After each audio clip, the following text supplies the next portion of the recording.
Benjamin Bunny by Beatrix Potter. One morning, a little rabbit sat on a bank. He pricked his ears and listened to the trit trot of a pony. A gig was coming along the road. It was driven by Mr. McGregor, and beside him sat Mrs. McGregor in her best bonnet. As soon as they had passed, little Benjamin Bunny slid down into the road and set off with a hop, skip, and a jump to call upon his relations who lived in the wood at the back of Mr. McGregor's garden. That wood was full of rabbit holes, and in the neatest, sandiest hole of all lived Benjamin's aunt and his cousins, Flopsy, Mopsy, Cottontail, and Peter. Old Mrs. Rabbit was a widow. She earned her living by knitting rabbit wool mittens and muffetees. I once bought a pair at a bazaar. She also sold herbs and rosemary tea and rabbit tobacco, which is what we call lavender. Little Benjamin did not very much want to see his aunt. He came round the back of the fir tree and nearly tumbled upon the top of his cousin Peter. Peter was sitting by himself. He looked poorly and was dressed in a red cotton pocket handkerchief. "Peter," said little Benjamin in a whisper, "who's got your clothes?" Peter replied, "The scarecrow in Mr. McGregor's garden," and described how he had been chased about the garden and had dropped his shoes and coat. Little Benjamin sat down beside his cousin and assured him that Mr. McGregor had gone out in a gig, and Mrs. McGregor also, and certainly for the day, because she was wearing her best bonnet. Peter said he hoped it would rain.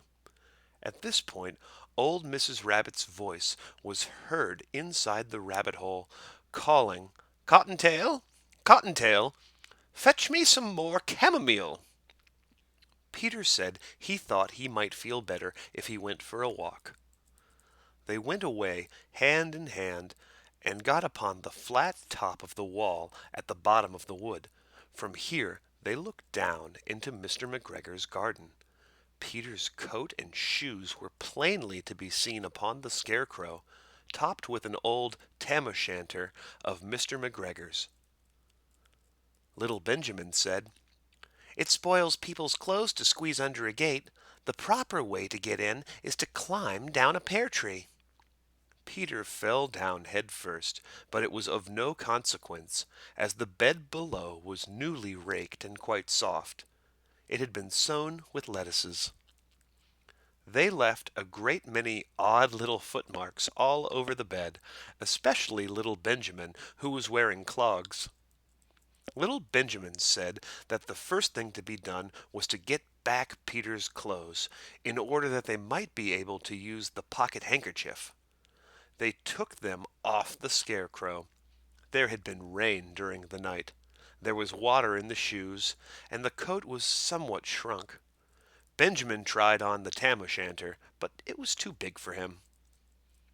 Then he suggested that they should fill the pocket handkerchief with onions as a little present for his aunt. Peter did not seem to be enjoying himself. He kept hearing noises. Benjamin, on the contrary, was perfectly at home and ate a lettuce leaf. He said that he was in the habit of coming to the garden with his father to get lettuces for their Sunday dinner. The name of little Benjamin's papa was old Mr. Benjamin Bunny.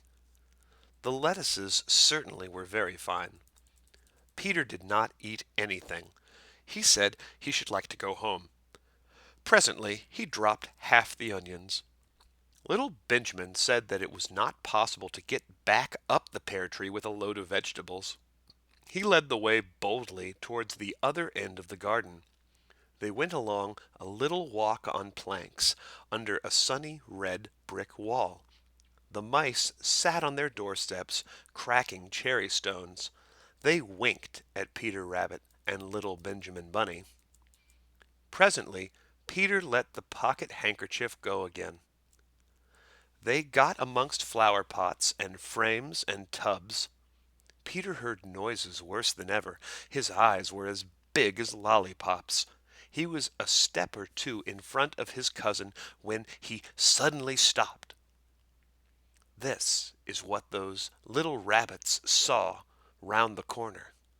Little Benjamin took one look, and then, in half a minute less than no time, he hid himself and Peter and the onions underneath a large basket. The cat got up and stretched herself, and came and sniffed at the basket. Perhaps she liked the smell of onions. Anyway, she sat down upon the top of the basket. She sat there for 5 hours. I cannot draw you a picture of Peter and Benjamin underneath the basket, because it was quite dark, and because the smell of onions was fearful. It made Peter Rabbit and little Benjamin cry. The sun got round behind the wood, and it was quite late in the afternoon, but still the cat sat upon the basket. At length there was a pitter patter, and some bits of mortar fell from the wall above. The cat looked up and saw old Mr. Benjamin Bunny prancing along the top of the wall of the upper terrace. He was smoking a pipe of rabbit tobacco and had a little switch in his hand. He was looking for his son. Old Mr. Bunny had no opinion whatever of cats. He took a tremendous jump off the top of the wall onto the top of the cat and cuffed it off the basket and kicked it into the greenhouse, scratching off a handful of fur. The cat was too much surprised to scratch back. When old Mr. Bunny had driven the cat into the greenhouse, he locked the door. Then he came back to the basket and took out his son Benjamin by the ears and whipped him with the little switch. Then he took out his nephew Peter. Then he took out the handkerchief of onions and marched out of the garden. When Mr. McGregor returned about half an hour later, he observed several things which perplexed him.